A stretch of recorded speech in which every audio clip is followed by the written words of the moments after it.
तो तुमने रामायण के ट्रेलर को देख लिया होगा और बहुत सारी चीजें नोटिस की होगी। राम को नोटिस किया होगा, रावण को नोटिस किया होगा, ग्रैंड सीन्स को नोटिस किया होगा, वीएफएक्स को नोटिस किया होगा, बीजीएम को नोटिस किया होगा।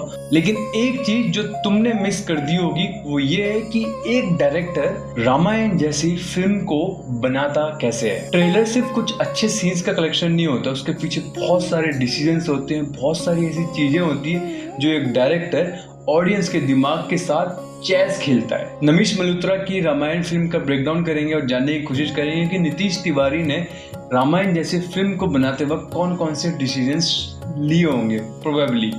So this one is how a director thinks. Film making का एक सबसे बड़ा रूल है कि हीरो तभी बड़ा लगता है कि जब उसके सामने विलन उससे कहीं ज्यादा बड़ा हो। अगर विलन पावरफुल नहीं लगता है तो हीरो की विक्ट्री भी जस्टिफाई नहीं लगती है। तो जब विलन इम्पॉसिबल लगता है तो हीरो की विक्ट्री भी पीक सिनेमा लगती है। तो इसीलिए ट्रेलर में जब आप सबसे पहले देखोगे कि जिस तरीके से रावण एक साधु के वेश में अंदर आ रहा है, काले बादल हैं और वो एंटर करता है, दरवाजा तोड़ता है और अपने आप को बताता है कि मैं राजा हूँ, तब हमको ये रियलाइज हो जाता है कि रावण कितना ज्यादा पावरफुल है, रावण कितना बड़ा है। जिस तरीके से वो वहाँ पे लोगों को मारता है उससे हमको ये रियलाइज हो जाता है कि रावण कितना ज्यादा बड़ा है, कितना ज्यादा पावरफुल है। तो जिससे श्री राम को लड़ना है वो बहुत ज्यादा पावरफुल है, ये बहुत ही पहले जस्टिफाई हो जाता है। ये है एक डायरेक्टर की सोच, वो बता देता है पहले कुछ सीन्स में कि क्या हम लोग एक्सपेक्ट कर सकते हैं। अवेंजर इन्फिनिटी वॉर याद है, उसमें देखना कि कैसे थैनोस हल्क को कितनी आसानी से हरा देता है। उसमें डायरेक्टर ये बताना नहीं चाह रहा है कि हल्क कितना कमजोर है, बल्कि वो ये बताना चाह रहा है कि थैनोस कितना ज्यादा पावरफुल है कि वो हल्क जैसे एवेंजर को भी इतनी आसानी से अगर वो मार देता है, जो सबसे ज्यादा पावरफुल है, तो सोचो बाकी एवेंजर्स को भी कितनी आसानी से वो मार देगा। तो मुझे लगता है कि नीतीश तिवारी भी यही बताना चाहते हैं कि रावण कितना ज्यादा पावरफुल है। इस ट्रेलर में रावण की प्रेजेंस को बहुत ही शानदार तरीके से बिल्ड किया जाता है कि वो अंधेरे में साधु के भेष में आता है, दरवाजा जिस तरीके से वो तोड़ता है, उसकी 32 लाख राक्षसों की सेना है, किस तरीके से वो इंद्र को मार देता है। अलग अलग जगह के सीन्स उसमें दिखाए गए हैं जहाँ पे यज्ञ हो रहा है या फिर बहुत सारे महलों को वो तोड़ रहा है, वैसे सीन्स दिखाए जहाँ पे रावण बहुत ज्यादा पावरफुल नजर आ रहा है, बहुत स्ट्रॉन्ग समझ में आ रहा है। हर फ्रेम में एक मैसेज देने की कोशिश की जा रही है कि ये सिर्फ लंका का राजा नहीं है, ये तीनों लोगों के लिए सबसे बड़ा खतरा है। रावण का वो शार्प एजेस वाला थ्रोन, पूरी लंका में खड़े होकर नोट करना कि मैं यहाँ का राजा हूँ। मुझे ऐसा लगता है कि रावण का कैरेक्टर भी यश ने काफी अच्छे से पोर्ट्रे किया है। हालांकि लोग ऐसा बोल रहे हैं कि उसकी वॉइस अच्छी नहीं जा रही है, आवाज अच्छी नहीं जा रही, but I think that's work, ज्यादा दिक्कत नहीं है उसमें। फिर उसके बाद श्री राम की एंट्री होती है, होप की एंट्री होती है जो रणबीर कपूर प्ले कर रहे हैं। तो इसलिए मुझे ऐसा लगता है कि डेलिबरेटली डायरेक्टर ने ऐसा सोचा है कि रावण को पहले दिखाऊं ताकि हमारा विलन ज्यादा स्ट्रॉन्ग दिखे, फियर पहले दिखे, तभी तो वो होप को बेच पाएंगे। हीरो को बड़ा मत दिखाओ, विलन को इतना बड़ा दिखा दो, इतना बड़ा दिखा दो, फियर इतना बड़ा दिखा दो ताकि हीरो की उसमें जरूरत महसूस होने लगे। ये एक एक्सपीरियंस डायरेक्टर ही शोकेस कर सकता है इसको, जैसे कि नीतीश तिवारी ने इसमें किया है। तो शायद इसीलिए रामायण का ट्रेलर रावण से शुरू होता है, श्री राम से नहीं। स्टोरी टेलिंग में एक लाइन है कि before you sell hope you have to sell fear. इसके बाद आता है हमारा सेकंड चैप्टर ट्रेलर के कलर्स पे। एक डायरेक्टर इस चीज को बहुत अच्छे से समझता है कि कोई भी व्यूअर किसी भी सीन को फील पहले करता है, समझता बाद में। तो कलर्स उसमें बहुत ज्यादा इंपॉर्टेंट रोल प्ले करते हैं क्योंकि कलर्स से हमको इमोशंस फील होते हैं। सोचो अगर इसी सीन को डे लाइट में दिखाया जाता, हालांकि जब रावण फाइट कर रहा है तो वो सीन आफ्टर सनराइज वाले हैं, बट बिफोर दैट वहां पे एस्टेब्लिश कर दिया गया है कि ये सीन रात से स्टार्ट हो रहा है। सोचो ये डे लाइट में दिखाया जाता, मतलब ब्लू स्काई होता, बादल नहीं होते या फिर बारिश नहीं दिखाई जाती, तो क्या ये इतना इम्पैक्टफुल, इतना पावरफुल सीन लगता, रावण की एंट्री इतनी पावरफुल लगती। तो शायद इसीलिए डायरेक्टर ने सोचा कि इसको रात को दिखाया जाए, इसको डार्क टोन में दिखाया जाए ताकि रावण की प्रेजेंस फील हो, वो ऑरा फील हो। क्योंकि डार्कनेस को हमेशा अनसर्टेनिटी से रेजोनेट करते हैं, हमेशा फियर से रेजोनेट किया जाता है। तो अनसर्टेनिटी से पैदा होता है डर, और डार्कनेस हमेशा वर्क क्यों करती है? क्योंकि हमारे ब्रेन में ऑलरेडी ये फिट है कि डार्कनेस का मतलब है डेंजर। अंधेरा जहाँ होगा वहाँ डेंजर होगा। अगर जंगल में अंधेरा है तो हमें नहीं पता है कि आगे क्या होने वाला है, खतरा ही है। तो इसलिए तुम देखना कि हॉरर फिल्म्स हमेशा रात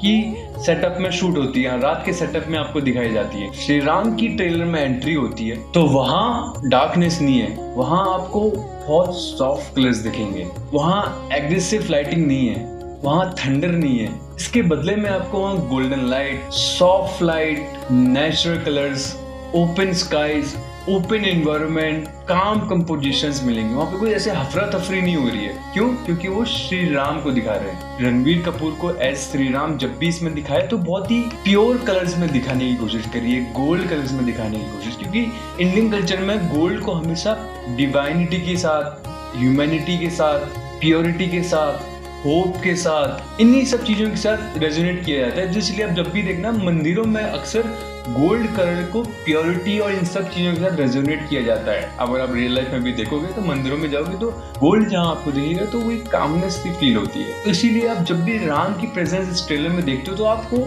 नोटिस होगा कि एक कामनेस फील हो रही है, एक ठंडक सी महसूस हो रही है, एक सॉफ्टनेस सी महसूस हो रही है, पीसफुल डिवाइनिटी महसूस हो रही है। ये डेलिबरेटली किया गया है कलर के कॉन्ट्रास्ट को दिखाने के लिए। एक फियर जो रावण का है, एक पीस, डिवाइनिटी जो राम के साथ रेजोनेट होती है। आप नोटिस करना कि श्री राम को हमेशा सूरज के पास में दिखाया है। क्यों? पहला, एक तो वो खुद सूर्यवंशी भी है, इस वजह से भी, और इन सब चीजों के साथ इमोशंस क्रिएट होते हैं, फीलिंग्स क्रिएट होती हैं, एक हैप्पी, एक नेचुरल फीलिंग क्रिएट होती है। लेकिन यहाँ उसको बादल और गरजते हुए बारिश के साथ और अंधेरे में ऐसा दिखाया है। रावण को कोशिश की है कि एक मिस्ट्री में डालने की कोशिश करी है कि वो एक मिस्ट्री वाला, क्योंकि मिस्ट्री में चीज हमेशा पावरफुल लगती है, इसलिए रावण को ऐसा दिखाया है। बट श्री राम की सीन्स को ऐसा दिखाया है कि वहाँ पे काम है। क्यों? उनकी जितने भी कैमरा एंगल्स आप देखना, बहुत ही स्टेबल कैमरा एंगल्स है, बहुत ही पीसफुल कैमरा एंगल्स है। वो जब भी धनुष चला रहे हैं तो वो बहुत फोकस तरीके से चला रहे हैं। दिखाने की कोशिश करिए कितने ज्यादा फोकस है, हर एक सीन को ऐसे दिखाने की कोशिश करिए कितना ज्यादा बैलेंस है। ये राम और रावण में डिफरेंस दिखाया है, डायरेक्ट डिफरेंस है। रावण को लो एंगल में दिखाया, वाइड फ्रेम्स में दिखाया, ह्यूज हैवी मूवमेंट्स में दिखाया, शेकी मूवमेंट्स में दिखाने की कोशिश करी है ताकि वो बड़ा दिखे, ताकि वो पावरफुल दिखे। राम के जो शॉट्स हैं वो आई लेवल के हैं, काफी सिमेट्रिकल शॉट्स हैं, कैमरा मूवमेंट्स भी काफी ज्यादा कंट्रोल दिखाई दे रहे हैं। क्योंकि मुझे ऐसा लगता है डायरेक्टर यहाँ पे श्री राम को, उनकी पावर को, उनकी स्ट्रेंथ को स्टेबिलिटी, कामनेस से शो करना चाहता है कि उनकी जो ताकत है वो लड़ाई करने में नहीं है, वो शांत रहने में, वो काम रहने में, वो स्टेबल रहने में, वो कंट्रोल रहने में। जो सबसे ज्यादा जो इंटरेस्टिंग चीज नीतीश तिवारी ने दिखाने की कोशिश करी है कि पावरफुल दोनों है। देखो, श्री राम भी पावरफुल है और रावण भी पावरफुल है, लेकिन रावण को उसके एंगर, उसके एग्रेशन, उसके ईगो, डार्क कलर थीम से दिखाने की कोशिश करी है। लेकिन श्री राम को कामनेस, स्टेबल मूवमेंट्स और स्टेबिलिटी, फोकस, कलरफुल, गोल्डन, इन सब चीजों से दिखाने की कोशिश करी है। वो डिफरेंस आपको हर जगह दिखेगा। मुझे ऐसा लगता है पूरी फिल्म में भी आपको दिखेगा गारंटी से। तो जब भी आप सिनेमा को देखोगे, आप उसके फिल्म्स को देखोगे तो कलर्स उसको सिर्फ इसलिए नहीं होता कि इसमें वो डेकोरेशन है, वो कलर्स इसलिए डाले जाते हैं ताकि आपको कुछ इमोशन फील हो। जैसे इसमें जैसे ही रावण का पहला शॉट होता है आपको पता लग जाता है कि कुछ तो डार्क है, कुछ बुरा है। ऐसे ही जब श्री राम का जब पहला शॉट आता है, गोल्डन शॉट जब आता है, तो आपको पता लग जाता है यहाँ कुछ तो अच्छा है। कुछ आपको ट्रेलर देख के ये जरूर पता लग जाएगा कि मुझे किसके साथ लड़ना है और मुझे किससे लड़ना है। क्यों? क्योंकि कलर स्कीम, विजुअल लैंग्वेज वैसी है। ये एक डायरेक्टर सोचता है किसी भी कैरेक्टर को जस्टिफाई करने के लिए, किसी भी कैरेक्टर को दिखाने के लिए, उसका कैरेक्टर आर्क दिखाने के लिए, कैरेक्टर के इमोशंस दिखाने के लिए। कलर सिर्फ इसलिए नहीं होते कि डालने, उसमें वो डेलिबरेटली सोचते हैं कि क्या कलर डालने, कैसे कलर डालने, कैरेक्टर का कौन सा इमोशन दिखाना है। कुछ लोगों को ट्रेलर देखने के बाद ऐसा लग सकता है कि श्री राम को इसमें वीक दिखाया और रावण को इसमें ज्यादा पावरफुल दिखाया। हालांकि ऐसा नहीं है, पर फिर भी शायद डायरेक्टर यही चाहता था कि आपको ऐसा लगे, उसका इंटेंशन ही यही था। क्योंकि फिल्म मेकिंग का एक रूल है कि अपना स्ट्रॉन्गेस्ट पॉइंट कभी भी ट्रेलर में मत दिखाओ। ट्रेलर में ही श्री राम की पूरी पावर शो कर दी तो आप फिल्म में क्या दिखाओगे, राइट? लोगों को सिर्फ इतना दिखाओ कि वो हुक हो जाए। हीरो को एक्चुअली पावरफुल दिखाने में मजा तभी आता है जब आप उसका पूरा स्ट्रगल देखते हो। अगर आपको श्री राम को सबसे पहले दिखा दिया, सोचो अगर रावण की जगह ये सीन यहाँ से स्टार्ट होता है कि श्री राम खड़े हुए हैं और वो सभी को मार रहे हैं, जिस तरीके से जो भी इसमें सीन्स हैं वैसे अगर स्टार्ट होता है तो क्या वो मजा आता देखने में? मजा नहीं आएगा, क्योंकि यहाँ पे आपको बहुत इजीली दिख गया है कि वो इजीली कोई भी वॉर, कोई भी बैटल को जीत रहे। फील ही नहीं होता ना जब तक आपको वो स्ट्रगल नहीं दिखेगा कि किस तरीके से और क्यों वो ऐसा कर पा रहे हैं, ऐसा लड़ पा रहे हैं। तभी तो मजा आता है, तभी तो यार हम वो खड़े होकर हम तालियां बजाते हैं जब हमको हीरो का पूरा स्ट्रगल दिखता है कि वो कैसे वीक था, क्यों अब ये कर रहा है, किस लिए कर रहा है, और अब उसने इतने बड़े पावरफुल आदमी को, रावण जैसे आदमी को मार दिया है, राइट? अगर ऐसा कर दिया हीरो को, अगर पहले दिखा दिया कि ये पावरफुल है या फिर ये इतना इजीली सबको मार पा रहा है, तो वो जर्नी में एक्साइटमेंट नहीं रहती है। एक डायरेक्टर को ये बहुत अच्छे से पता होता है, एक हीरो उतना ही बड़ा लगता है जितना बड़ा उसका चैलेंज होगा। श्री राम तभी श्री राम है जब रावण ने, मतलब रावण अगर पावरफुल है तभी तो श्री राम उसको मारेंगे। जितना बड़ा रावण होगा उतना ही ज्यादा मजा उसको मारने में भी तो आएगा, राइट? तो रावण में भी वही है कि जब उसका ग्रैंडियर दिखता है, रावण की आर्मी दिखती है, उसका गुस्सा दिखता है, एंगर दिखता है, वो आग दिखती है उसके साथ में, उसका ईगो समझ में आता है हमको। और दूसरी तरफ हमें वो श्री राम एकदम कंपोज्ड, एग्रेशन एकदम कम, स्लो वॉक, तभी तो वो मजा है। डायरेक्टर नीतीश तिवारी बस वही तो चीज दिखाना चाहते हैं। एक अच्छी फिल्म में मजा तभी आता है जब हम थिएटर में जाएं और हमें हीरो का पूरा ट्रांसफॉर्मेशन दिखे, फ्रॉम जीरो टिल क्लाइमेक्स। जब इसमें श्री राम नॉलेज ले रहे हैं वहां से जब वो रावण को मारेंगे वहां तक का जो पूरी जर्नी दिखेगी, तभी तो मजा आएगा यार देखने में। अब नोटिस करना, किसी भी ट्रेलर में, किसी भी फिल्म में जो अच्छी फिल्म होगी, मतलब उसमें आपको ट्रेलर में सिर्फ ग्लांसेस मिलेंगे। जैसे स्पाइडरमैन एक फिल्म है, उसमें आपको उसकी जो इमोशनल पार्ट्स हैं वो आपको नहीं देखने को मिलेंगे। खाली आपको वो उड़ते हुए दिखेगा, भागते हुए दिखेगा, लेकिन आपको जो उसके इमोशनल पार्ट्स हैं वो नहीं दिखेंगे। वो आपको फिल्म जब आप देखने के लिए जाओगे तब ही देखने को मिलते हैं, तभी तो मजा आता है। यहाँ पे सिर्फ एक बात समझने की जरूरत है कि श्री राम की जो पावर है वो उनके धनुष में नहीं है, वो उनकी डिसीजन में है। जब वो अपना राज्य छोड़ के जाते हैं, जिस तरीके से सब चीजें छोड़ते हैं और जंगल में वनवास में रहते हैं 14 साल के लिए, वो जो डिसीजन होता है वहाँ उनकी पावर है। राक्षसों को मारने में, लोगों पे तीर बरसाने में नहीं है उसकी पावर। इसीलिए पूरी फिल्म में कभी उनकी पावर को, उनकी मसल्स को, सिक्स पैक एब्स को नहीं दिखाया, उनको कंपोज और कंट्रोल दिखाया। इसीलिए क्योंकि कामनेस की अलग ही पावर होती है, अलग लेवल की पावर होती है। और ये एक तरीके से रिस्क भी होता है स्टोरी में। मतलब अगर आपको जो सबसे बेस्ट चीज है, अगर आपको वही नहीं दिखाना, आपका जो यूएसपी है आपको वही नहीं दिखाना है, आपको वही छिपा के रखना है, और फिर भी आपको लोगों को इंटिमिडेट करना है कि वो आपकी फिल्म को देखे, ये बहुत बड़ा रिस्क है जो नीतीश तिवारी ने लिया है। एक अच्छे सिनेमैटिक प्रोजेक्ट में, एक अच्छी फिल्म में, उसके सिर्फ कैरेक्टर्स ही इंपॉर्टेंट नहीं होते, राइट? बहुत सारी और भी चीजें इंपॉर्टेंट होती हैं, उसके आसपास की दुनिया इंपॉर्टेंट होती है कि वो किस दुनिया में रह रहे हैं, क्योंकि वही तो एक ऑडियंस देखने के लिए आई होती है। सिर्फ श्री राम और रावण को देखने के लिए नहीं आए थे, वो पूरी युग, पूरा वर्ल्ड देखने के लिए आए, वो एक्सपीरियंस करने के लिए आ रहे हैं। तो उसके लिए बहुत सारी चीजें लगती हैं। जैसे इस पूरे ट्रेलर में जो मेजरली जो 3 जगह दिखाई हैं, वो लंका, अयोध्या और मिथिला, ये मेजर 3 जगह दिखाई हैं जहाँ पे अलग अलग तरीके से डिजाइन आपको देखने को मिलेंगी। जैसे लंका में जो आपको डिजाइन देखने को मिलेगी, वहाँ की रावण की पावर, वहाँ की डिवाइनिटी के साथ साथ वहाँ पे स्ट्रॉन्गनेस को दिखा रही है, रावण की स्ट्रॉन्गनेस को दिखा रही है, ग्रैंड दिखा रही है। रावण को जैसे बताया गया है वाल्मीकि की रामायण में, जैसे उसको बताया गया, डिस्क्राइब किया है कि वो बहुत ग्रैंड है। पूरी जो लंका है वाइट मार्बल से बनी है, फिर उसमें हाईलाइट से गोल्ड लगा हुआ है, सोना लगा हुआ है। But on the other hand जो वही श्री राम की जो अयोध्या है वो आपको बहुत कामनेस, बहुत नेचुरल लगेगी, ओपन टू नेचर दिखेगी, ऐसी फील होती है वहाँ पे। बट लेकिन जब आप मिथिला को देखते हो, जहाँ पे श्री राम धनुष बाण को तोड़ते हैं, वहाँ पे आपको एक सॉफ्टनेस, डिवाइनिटी दिखेगी। तो ये सिर्फ एक ब्यूटीफुल शॉट्स नहीं है, तो रवि बंसल और रैमजी का जो प्रोडक्शन डिजाइन है वो भी स्टोरी टेलिंग का एक बहुत बड़ा पार्ट है, जो इन लोगों ने बहुत ही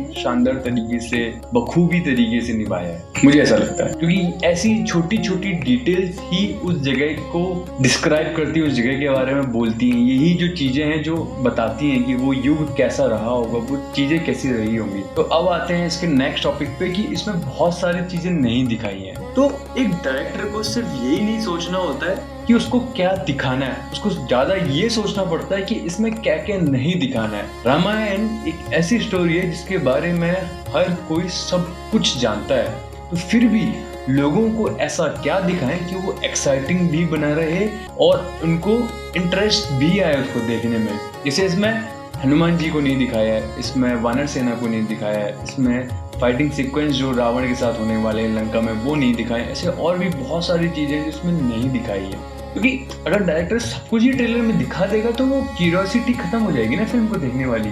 तो वो क्यूरियोसिटी भी बिल्ड करके रखनी है, वो सस्पेंस भी बना के रखना कि हनुमान कैसा होने वाला है, वो फाइट सीक्वेंस कैसा होने वाला है, ये सारी चीजों को भी तो ध्यान रखना पड़ता है ना भाई। और मेरे हिसाब से जो एक अच्छा डायरेक्टर होता है उसका काम ऑडियंस को आंसर देना नहीं होता है, ऑडियंस को जवाब देना नहीं होता, उसका काम होता है कि ऑडियंस के मन में क्वेश्चंस पैदा कर दे, वो सवाल को पैदा कर दे कि अरे ये क्या है, अरे रावण को ऐसा क्यों दिखाया, अरे ये कैसा है, अरे मतलब समझ में आ रहा है। एक डायरेक्टर ने अगर आपके दिमाग में ये क्रिएट कर दिया जो कि हमारे दिमाग में कर दिया अभी तक, तो मेरे को ऐसा लगता है तो वो परफेक्ट हिट कर दिया उसने, मतलब स्टोरी उसकी जस्टिफाई कर गई जिस तरीके से उसने जो भी सोचा होगा। रामायण सिर्फ एक वॉर की स्टोरी नहीं है, ये एक सेक्रीफाइस की स्टोरी है और यही इसका सबसे बड़ा चैलेंजिंग पॉइंट है कि इतने हैवी 4000 करोड़ से भी ज्यादा के बजट में ऐसा क्या दिखाना है कि वो स्टोरी लार्जर देन लाइफ लगे। देखो लोगों ने ये सारी चीजें एक्सपेक्ट करी है कि बड़े सेट्स होंगे, ह्यूज आर्मी होगी, VFX अच्छा होगा, ये सब तो हम सब ने इमेजिन किया है, बट बियॉन्ड दैट हम वो सेक्रीफाइस, वो पेन कैसे दिखा सकते हैं स्टोरी में, वो रामायण में। एक डायरेक्टर को ये याद रखना पड़ता है कि लोग यहाँ पे VFX देखने के लिए नहीं आ रहे, लोग यहाँ पे इमोशंस को फील करने के लिए आ रहे हैं, स्टोरी को देखने के लिए आ रहे हैं। एक अच्छा डायरेक्टर हमेशा ये याद रखता है। राम का वो वनवास जाने वाला मूवमेंट इसलिए पावरफुल है, वहाँ कोई वॉर नहीं आप देखना, वहाँ रियल इमोशंस हैं। एक राजा अपना राज्य छोड़ रहा है, लोगों ने पूरा अयोध्या अंधेरे में कर रखा है, क्यों? क्योंकि एक राजा अपना घर छोड़ के जा रहा है, एक पिता अपने बेटे को रोक नहीं पा रहा है, एक पूरा परिवार बिखर गया है, वो इसीलिए इतना इम्पैक्टफुल है। यही ऐसी कुछ एक जगह होती है जहाँ पे एक डायरेक्टर का टेस्ट होता है कि वो कितना अच्छा डायरेक्टर है, वो ऐसे इमोशनल सीन्स को किस तरीके से डिस्क्राइब करता है, किस तरीके से बताता है। हमेशा वॉर लोगों को कनेक्ट नहीं करता है, जब भी कोई चीज जो लोगों को इम्पैक्ट डालती है, कनेक्ट करती है, वो है साइलेंस, वो इमोशंस, वो पेन, वो सेक्रीफाइस लोगों को कनेक्ट करते हैं, मूवी से रिलेट करते हैं। तो इस पूरे रामायण के ट्रेलर में हमने सिर्फ ये नहीं जाना कि क्या दिखाया गया, बल्कि ये भी जाना कि क्या नहीं दिखाना है। राइट, ऑडियंस रावण को देखती है और एक सही डायरेक्टर उसकी पोजीशनिंग को बताता है। ऑडियंस कलर्स देखती है, डायरेक्टर उसके इमोशंस को दिखाता है। ऑडियंस वॉर देखती है, डायरेक्टर उसके पीछे की साइकोलॉजी को बताता है। एक अच्छा डायरेक्टर ये डिसीजन लेता है कि उसको पहले क्या दिखाना है और क्या ऐसी चीजें हैं जो पीछे छिपानी है, इस कैरेक्टर को कितना रिवील कर रहे हैं। मतलब हनुमान दिखाया ही नहीं है, वानर सेना को दिखाया ही नहीं है, शायद इसीलिए ऐसी फिल्म्स, ऐसे ट्रेलर्स के पीछे, रामायण जैसी फिल्म्स के पीछे सालों की मेहनत होती है। ये था directors breakdown of Ramayana trailer. अगर आपको ऐसे और भी ब्रेकडाउन चाहिए दूसरे आइकॉनिक सीन्स के तो कमेंट करके मुझे बताओ, मैं ऐसे और भी डिफरेंट ब्रेकडाउन्स आपके लिए लाता रहूंगा, क्योंकि यहाँ हम बात करेंगे कि किसी भी सीन को बनाने से पहले एक डायरेक्टर ने क्या सोचा होगा। मेरा नाम है अंकुश शर्मा, आप चैनल को लाइक करो, शेयर करो, सब्सक्राइब करो, ऐसे और भी ब्रेकडाउन्स के लिए इंतजार करो।